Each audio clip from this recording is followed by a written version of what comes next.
అన్నిటికంటే బాధాకర విషయం, నిన్న ఆ స్కూల్ పోతే ఆ తల్లిదండ్రుల బాధ ఎందుకు చెప్తా ఉన్నానంటే, ఆ తల్లి ఆ విద్యార్థికి చెప్పిందంట, నాన్న 2 వారాల క్రితం ఇక్కడ ఒక పిల్లాడు చనిపోయినాడు, నువ్వు ఈ స్కూల్కి పోవద్దని చెప్పిందంట తల్లి. ఆ పిల్లాడు లేదు అమ్మా నేను చదువుకోవాలి, రెసిడెన్షియల్ స్కూల్ నేను చదువుకోవాలి, బాగా చదువుకుంటా అమ్మా అని ఆ అబ్బాయి పట్టుబట్టి స్కూల్కి పోయిందంట. పాపం స్కూల్ పోతే 3 రోజుల క్రితం స్కూల్కి వచ్చాడు అబ్బాయి. ఇవాళ ఆ అబ్బాయి శవం తీసుకొని పోయింది తల్లి.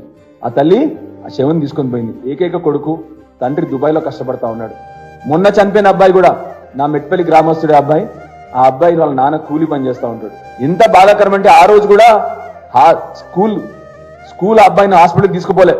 ఫోన్ చేసి తండ్రికి ఈ అబ్బాయి సీరియస్గా ఉన్నాడంటే తండ్రి వచ్చి బండి మీద హాస్పిటల్ తీసుకుపోయినాడు. హాస్పిటల్ తీసుకుపోయేసరికి ఆల్రెడీ చనిపోయాడని చెప్పి నిర్ధారణ జరిగింది. సో మీకు అర్థమవుతుందా ఎంత నిర్లక్ష్యమో, ఎంత బాధ్యత రహితంగా ఉన్నాయో స్కూల్స్? అర్థమవుతోందా? అది నాకు దయచేసి ప్రభుత్వం రిక్వెస్ట్ చేస్తా ఉన్నా, దేశజాలకు పోకండి. రాజకీయాలని చెప్పేసి మళ్ళీ ఊకదుంపుడు ఉపన్యాసాలు, మళ్ళీ రివర్స్ గా మమ్మల్ని తిట్టడం కాదు. మీతో మేము రిక్వెస్ట్ చేసేది ఏంటంటే, మేము కూడా కలిసి వస్తాము, విద్యార్థులను కాపాడుకుందాము. 6 నెలల్లో 36 మంది విద్యార్థులు చనిపోయినారు, 500 మంది విద్యార్థులు ఫుడ్ పాయిజనింగ్ బారిన పడ్డారు గురుకులాల్లో. అంటే ఏ విధంగా మన గురుకులాలు నడుస్తా ఉన్నాయో దయచేసి ఆలోచన చేయండి.